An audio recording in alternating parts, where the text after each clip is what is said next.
Okay, mayong mudto na usab kanatong tanan Luzon, Visayas, Mindanao.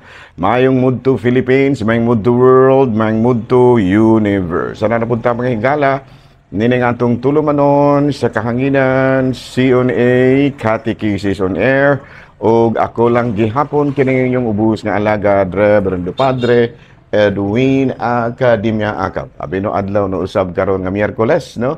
Pizza 24 na kini sa bulan sa Hulyo tuig 2024 o padayon tamang higala sa ato ang mga buhat tono ni ining kamuntuhon. Kumusta naman kanong building? Ay okay na ko kaayo pa din, wala na ko problema. Ikaw Mr. Cheng. Okay na ko kay Padre, wala na problema ba? Ikaw Busting? Ay, okay na ko kayo, Father. Ikaw Mr. Ikaw Pikoy? Okay na ko kay Padre, Bino pa da. Ato na nga kumustahon mga higala, no? Nga ato ang gawis din na sa Winnipeg, Canada, no? Si agaw na ako, si Padre kining Onisimo Durango. Gimano sa mga kung gawin ko sa Dias Kalumbuyan, si Father Christian Durango. Hala, no? Mayong mudto na kanatong tanan nang hinaot kita nga kitang tanan sa kapiskay sa panglawas ni ini mismong kamudtuhon.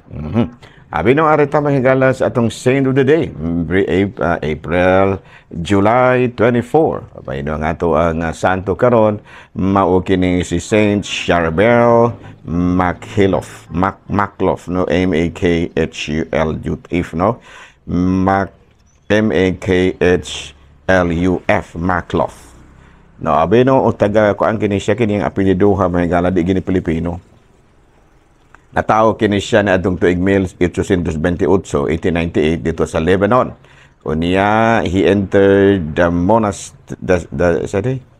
monastery nahimo ni siya usa ka monha sa nagpagidaron padaan siya nga 23 anyos. Unya naordinahan siya nga live a life of a hermit. Unya from 1875 until his death. Known for his holiness, people was looking for him to receive blessings and devotion to the Blessed Sacrament. No, he died on Christmas Eve. No, unya ang iyang tomb nahimo nga daghan kayo sa iyang lubnganan mismo, daghan kayo ang mga nagpilgrimage. No, unya matud pa nangaayo pud sila sa ilang mga sakit. Si Pope Paul V beatified him in 1965 and canonized him 12 years later. So karong adlaw gihinumduman nato si Saint Charbel Macluf. No, sa kini siya ang ngalan mo ramang babae pero naordinahan man siya isip o sa kapare. So lalaki gudi. No? So karong adlaw higala atong pangayoon ang pangama no ni Saint Charbel Macluf. No, gwapo yung pangalan higala. Charbel Macluf. Bitaw pa din, no, gwapo kay pangalan. No, gwapo pag yunagay ni siya. Gwapo gini siya. Si Saint Charbel. No, Charbel. No? Abi no higala si Corina, kumusta naman si Karina. Kumusta naman si Corina ba? Karina mahigala. Corina nga bagyo medyo kusog-kusog po di. Pero okay ra, dili kayo siya devastating. Kuan lang, grabe lang kayo ang baha. No? Nagkadala siya og dakan kay tubig dito sa Luzon o dito sa Luzon dakan dito.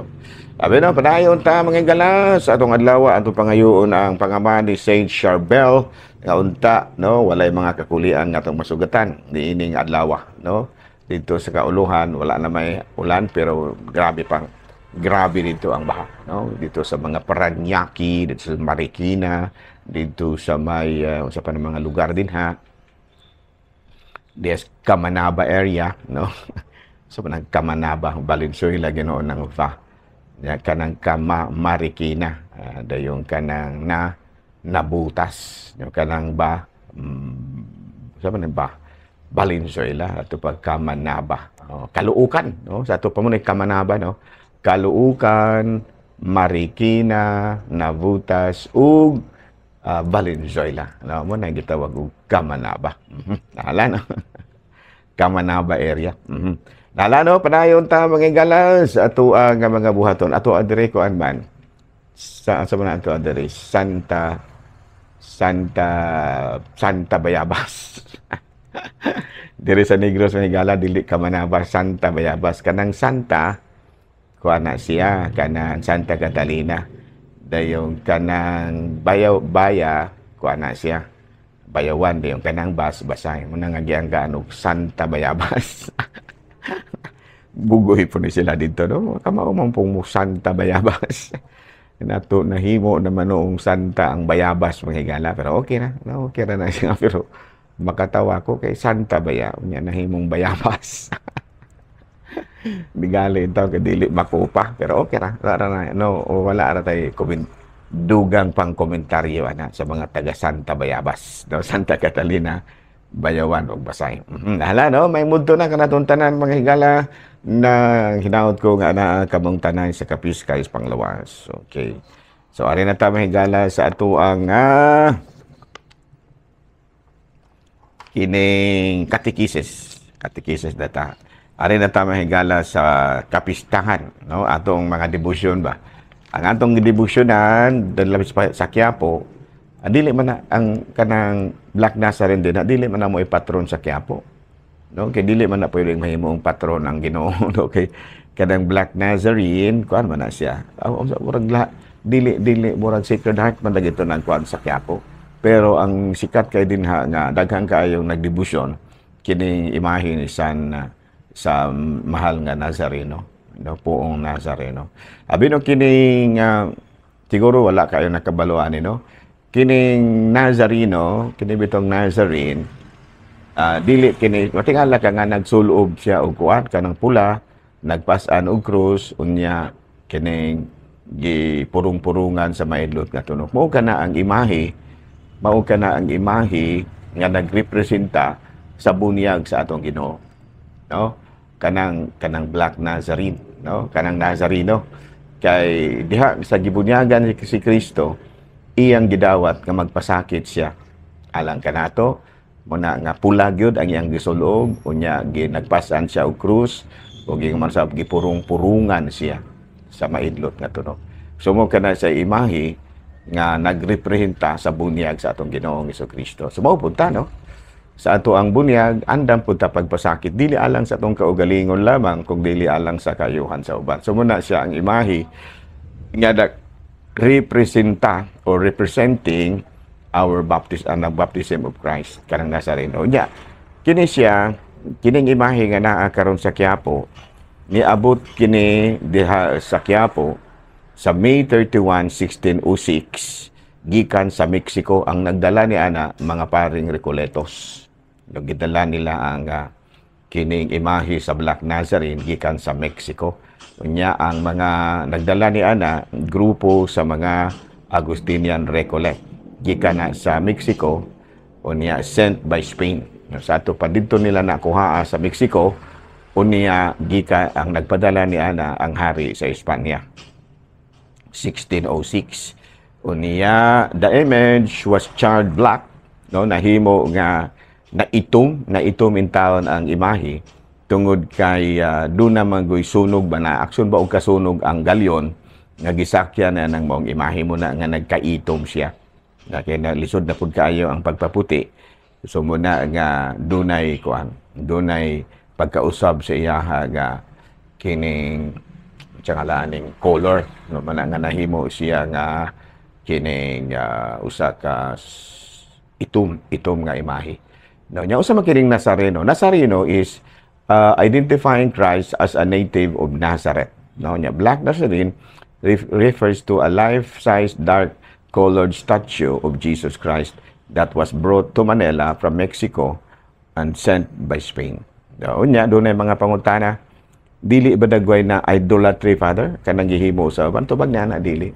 No, tungod kay dili man na mo ato ang giteach, no, dili man na kama na sa usa na siya sa mga sacramentals. Sumada nga katong niadtong kuan kanang sa usa sa mga meaning sa sacramentals usa ganito mga objects nga gidedicate ngadto sa Dios ug nahimong timailhan, no, nahimong timailhan sa presensya sa Ginoo, no, ano.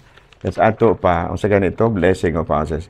Blessed objects are also called sacramentals, meaning they are like the sacraments. Sacramentals point us to God's grace and make present God's grace to us in some way. Sa ato pa, kining the Black Nazarene, usa kini siya ka-sacramental. No? Nya, nakabalo kita nga it points to Jesus. No? Nga, klaro man na kay maugong hitsura. No? Itom lang. And nakatabang kini aron atong masinati, no, ang presensya sa Dios uban kanato. Sa ito pa, we can feel nga naa gyud ang atong Ginoong Kristo pinaagi niini maka-feel nato ba muna gigamit sa mga sacramentals that we can experience the presence of Christ in us through the sacramentals. So mga objects ba nga giblisingan. Muna nga sa atong gitudlo na no bago pa na nato nga topic nga sagrado gyud ang usa ka butang nga giblisingan kay ang pari nga nagblessing parehas nako wala mo kuniingon og ako nagpanalangin niini sa ngalan kanako dili man sa ngalan sa Amahan, sa Anak, ug sa Espiritu Santo. So upon blessing a certain objects, we invoke the Blessed Trinity, the Holy Trinity. Muna nga nahimo siyang balaan. Muna nga mga laing relihiyon nga kusog kay mamuak-buak, hunungan na ninyo ng inyong sigig pamuak-buak kay kanang ang mga objects kay inyong gipamuak. May panalangin na sa langit ng Santissima Trinidad. Okay, giingon may ni ang pare niingon naman nga og ako nagpanalangin niining maong butang sa ngalan sa Amahan, sa Anak, Espiritu Santo.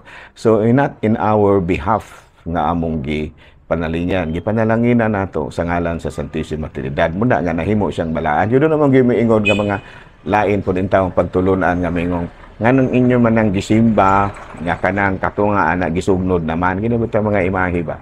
Tubag ni ana gisit aside naman gud na kay gipanalangina naman parehos good namo no nga gisit aside na may kay giordinahan naman may gipanalangina naman parehos good ni Moses no if you believe nga if you remember katong kahoy ni Moses nahimong gamhanan dili man ka nga gikuan ka nang gitunlog niya sa Nile River unya ang tubig nahimong kuan nahimo nga kining gitawag og dugo nahitabo ka na tungod kay ang maong sana sungkod or tungkod ni kuan ni Moses na kuan naman na set aside naman para ni anang mong purpose nga mahimong instrumento sa presensya sa Dios diha kanato. Wala no kana pong cross no.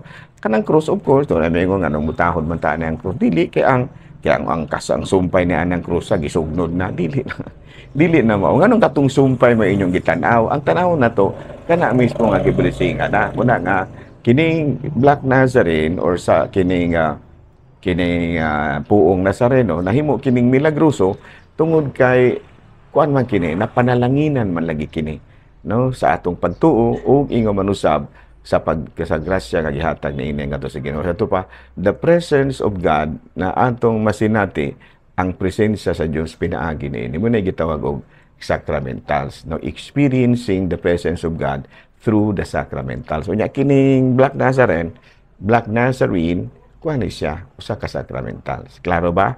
So nya apil na sa ato ang pagkakatoliko no apil na sa ato ang pagkakatoliko kanang gitawag nato og pagtahod sa mga sacramentals.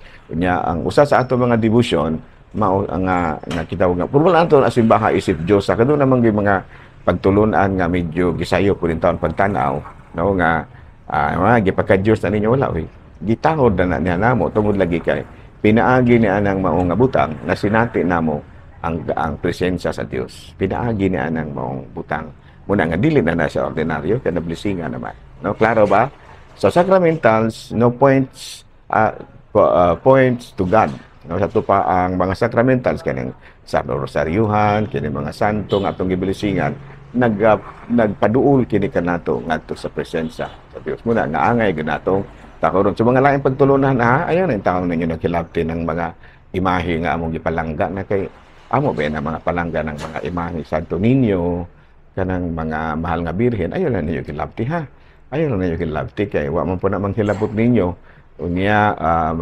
masakitan man po mga Katoliko nga inyo nang buhaton mada nga ayon laman klaro kining amo hangyo ra gyud ni nga ayaw lang ninyong isipang Dios ang among mga santos kay kami mismo wala na namo himuang Dios kung kamo hinoy nag-ila na kay nganong inyo man gibuhat kami wala namo na hilabti wala namo na pasipadi kay nagtudlo man kanamo sa presensya sa Dios kabalo ka kinsay nagtawag Kasi naghimo niya ng Dios kamo.